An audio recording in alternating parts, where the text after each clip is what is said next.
तो आज हम लोग ल्यूसेंट का टॉपिक नंबर 19 गुप्त साम्राज्य पढ़ेंगे। गुप्त साम्राज्य का उदय कौशाम्बी में हुआ। कौशाम्बी में हुआ, ल्यूसेंट खोल के पढ़िएगा तो और डिटेल्स भी आप पता कर सकते हैं। गुप्त साम्राज्य का उदय कौशाम्बी में हुआ। गुप्त वंश के संस्थापक श्रीगुप्त हुए। गुप्त वंश का महान शासक जो सबसे ज़्यादा महान था गुप्त वंश में, वो था चंद्रगुप्त प्रथम। चंद्रगुप्त प्रथम को महाराजाधिराज की उपाधि भी दी गई। महाराजाधिराज की उपाधि भी दी गई। ठीक है। अब तो गुप्त संवत की शुरुआत हुई चंद्रगुप्त प्रथम ने की।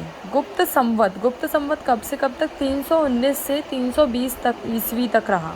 319 ईस्वी से 320 ईस्वी तक गुप्त संवत रहा, जिसकी शुरुआत चंद्रगुप्त प्रथम ने की थी। चंद्रगुप्त प्रथम का उत्तराधिकारी हुआ समुद्रगुप्त। समुद्रगुप्त को भारत का नेपोलियन भी कहा गया।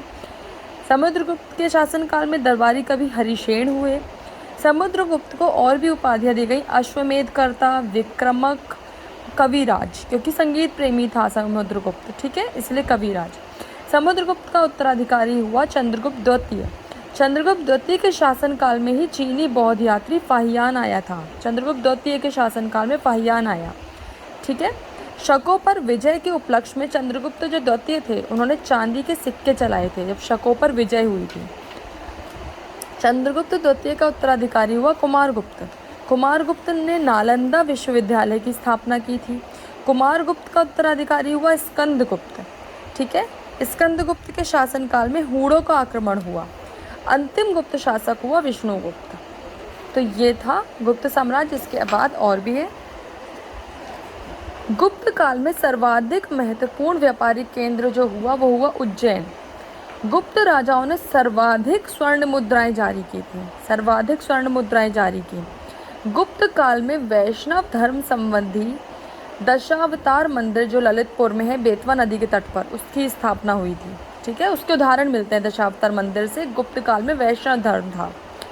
अजंता की गुफा जो है वो बौद्ध धर्म की महायान शाखा से संबंधित है। अजंता की गुफा, ठीक है, बौद्ध धर्म की महायान शाखा। चंद्रगुप्त द्वितीय के ही शासनकाल में संस्कृत भाषा के प्रसिद्ध कवि कालिदास थे। चंद्रगुप्त सेकंड के द्वितीय के दरबार में ही रहने वाला आयुर्वेदाचार्य था धन्वंतरी। गुप्त काल में विष्णु शर्मा द्वारा लिखित पंचतंत्र, जो कि संसार का सर्वाधिक प्रचलित ग्रंथ बन गया था, पंचतंत्र। चंद्रगुप्त द्वितीय के ही दरबार में प्रमुख विद्वान वाराहमीर आए थे, धन्वंतरी आए थे और ब्रह्मगुप्त आए थे। ठीक है।